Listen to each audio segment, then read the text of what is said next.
Se você quer entender como funcionam os reajustes do consórcio, fica aqui até o final que eu vou te explicar no passo a passo. Você pode ter contratado um consórcio e sua parcela aumentou, ou você está pensando em contratar um consórcio e alguém te disse que é muito perigoso porque as parcelas vão aumentando muito. Nesse vídeo eu vou te explicar o passo a passo de como funciona esse processo. E para fazer isso, eu vou usar uma lousa, um recurso mais didático. Então, por favor, me deem um feedback se vocês acharem que essa forma de explicar ficou mais didática. Justamente como eu estou no começo dos meus vídeos, eu estou testando qual a melhor forma de apresentar o conteúdo a vocês. E para te explicar como funcionam esses reajustes, eu trouxe um caso real. Uma cota de consórcio de R$100 mil no prazo de 216 meses, ou seja, uma cota de imóvel. Muito importante isso aqui. Outra coisa importante, quando você for contratar ou se você já tem um consórcio, veja qual foi a forma de reajuste que foi utilizada. Qual índice, sendo mais preciso? Se foi o IPCA, se foi o IGPM ou se foi o INCC, o índice utilizado para reajustar a carta que você tem interesse. Eu vou começar apresentando para vocês a forma cronológica de como vai acontecendo o reajuste. Então, quando a gente contrata, no momento zero, a carta é de R$100 mil, a parcela de R$640, e em um ano a gente vai ter pago R$7.600. E aí, vamos supor que depois desse primeiro ano teve a inflação de 6%, independente de qual índice a gente está pensando, se foi o IGPM, IPCA ou INCC. Mas eu já estou considerando aqui uma média de 6%. Só para dar um contexto, hoje a gente está com a inflação média de uns 3,8%, 3,5% ao ano. Claro que eu já estou considerando aqui um cenário com uma inflação mais alta, justamente porque é o medo que as pessoas têm de acabar tendo aumento muito grande da parcela.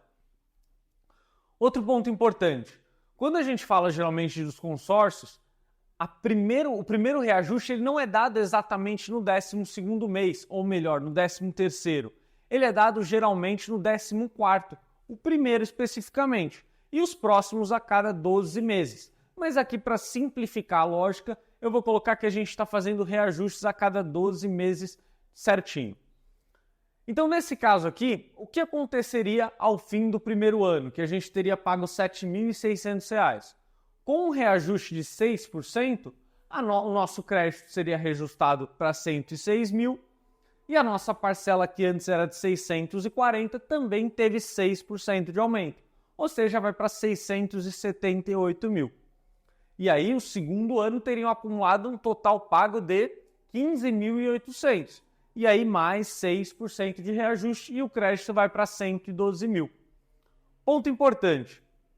Percebam que o que você já pagou não tem reajuste. Agora, o crédito todo é sempre reajustado. Isso é muito bom para quem tem a cota. E outro ponto importante é, esse modelo de reajuste na parcela e no crédito, no caso na parcela e no crédito, ele só acontece enquanto você não está contemplado. Então, enquanto você está participando dos sorteios e ainda não foi contemplado, vai acontecendo esse modelo. Então, por exemplo, no fim do quarto ano, se a gente seguisse essa lógica, o seu crédito já teria reajustado para 126 mil, na verdade aqui é no começo do quarto ano, né? Igual a gente está indo aqui. 1, 2, 3, 4, 5, desculpa, no começo do quinto ano. Então o crédito já teria em 126 mil, você teria pago 43 mil e a parcela estaria em 800 mil. Se a gente considerar aqui o período de 10 anos passados, a gente já teria um crédito de 179 mil, a parcela já estaria em 1.146 e você teria pago R$114. Perceba que com o passar do tempo, esse valor vai se aproximando do que reajustou a carta. Isso é muito importante, porque sempre o reajuste é dado sempre sobre o crédito total. E as parcelas passadas não têm reajuste, o que você pagou, pagou. E no fim de todo o período, esse crédito aqui, essa carta é de 216 meses, nesse período total, se a gente olhasse a última pessoa sorteada, ela teria um crédito de 269 mil reais e teria pago ao todo 237 mil.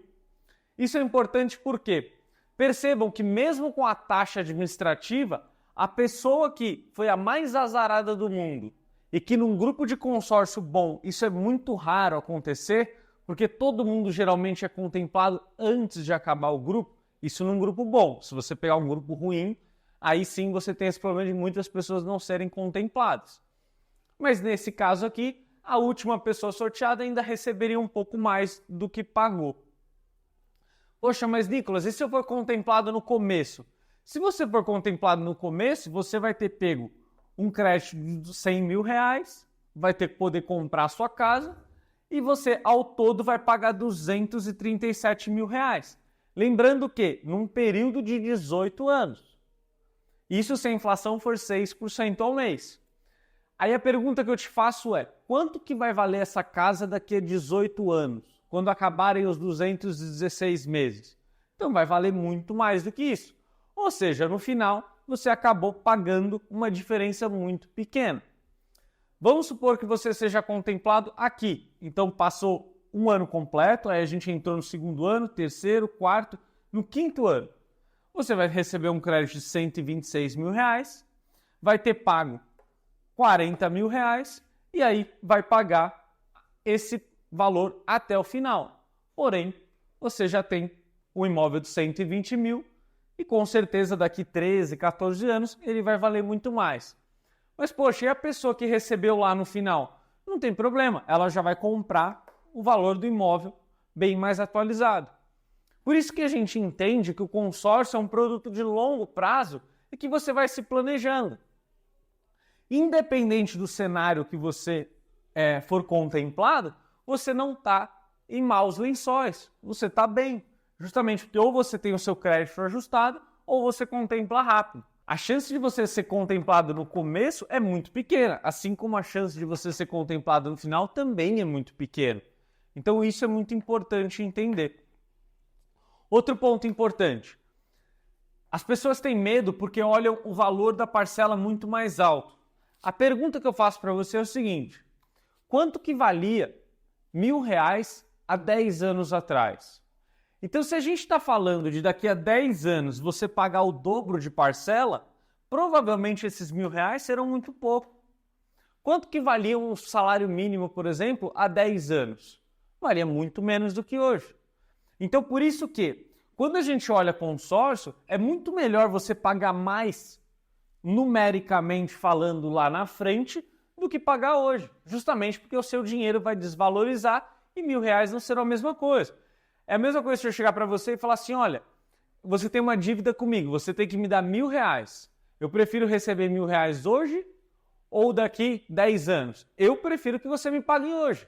Agora, você vai me preferir pagar daqui 10 anos, porque esse dinheiro vai valer bem menos. Então, quando a gente olha, por exemplo, um financiamento, geralmente a parcela do financiamento é muito alta e vai caindo com o tempo.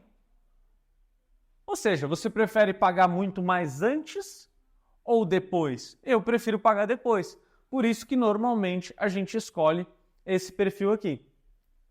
E só passando rápido, porque um dos focos que eu tenho com os meus clientes é justamente investimento através de carta de consórcio. Normalmente a gente usa cartas pequenas, porque você pode olhar para mim e falar, pô, Nicolas, mas com 100 mil não dá para comprar nada. E eu entendo, eu quis colocar aqui de propósito, porque a gente está falando de um exemplo de carta que a gente usa para investir. E o que acontece? Só fazendo um resumo aqui para quem tiver interesse em entender um pouco mais. Quando a gente pega, por exemplo, 5 cartas de 500 mil, a gente aumenta em 5 vezes a chance da gente ser contemplado. E se uma dessas cartas é contemplada no começo, vamos supor que no primeiro ano, a pessoa vai ter em mãos um crédito de 100 mil reais para comprar um imóvel. E ela vai ter pago 7, 5, 6, dependendo do momento que foi contemplado no primeiro ano. Ou seja, ela vende essa carta que ela pagou 5, 6, 7 mil reais, ela vende por 20, 25 mil reais. Aí ela ganha um baita lucro, isso é isento de imposto de renda até 35 mil, e ela compra mais 2 cartas e aumenta mais as chances. Claro que algumas dessas cartas vão sendo contempladas mais para frente, e não tem problema. Até porque a pessoa que as cartas do meio aqui, do quarto, quinto, sexto, sétimo, 10º ano, elas ou podem ser usadas para comprar um imóvel e usar o próprio imóvel para pagar a parcela do consórcio, ou automaticamente toda a cota contemplada, ela pega o valor total e fica rendendo. Então vamos supor que você aqui no terceiro ano foi contemplado um crédito de R$112 mil. Se você pagou R$24 mil, significa que essa carta total vai ficar rendendo enquanto você não utiliza esse dinheiro. Ou seja, você vai ter rendimento sobre 112 mil, tendo tirado do bolso apenas 24 mil. Por isso que as cartas do começo, para quem está investindo, dão um baita lucro, porque a gente consegue vender esse crédito para outra pessoa que quer comprar um imóvel. As do meio, a gente consegue simplesmente deixar rendendo ou comprar o imóvel. E realmente, algumas que ficam para o final, a gente saca todo o dinheiro de volta e reinveste tudo novamente. Mas quanto maior a inflação, mais altos serão os reajustes no crédito e mais protegido o nosso patrimônio fica. Quanto menor a inflação, menor o aumento e mais linear fica essa conta. Ficou claro? Se você gostou desse vídeo, deixa aqui nos comentários, me fala o que você achou, porque isso vai me ajudar a cada vez criar mais conteúdos. Eu quis mostrar na prática como funciona isso aqui, justamente porque muitas pessoas têm dificuldade de entender o passo a passo dos consórcios. E se você tiver interesse em conhecer mais sobre consórcios, eu te convido a acompanhar e se inscrever no meu canal. Até o próximo vídeo. Tchau, tchau.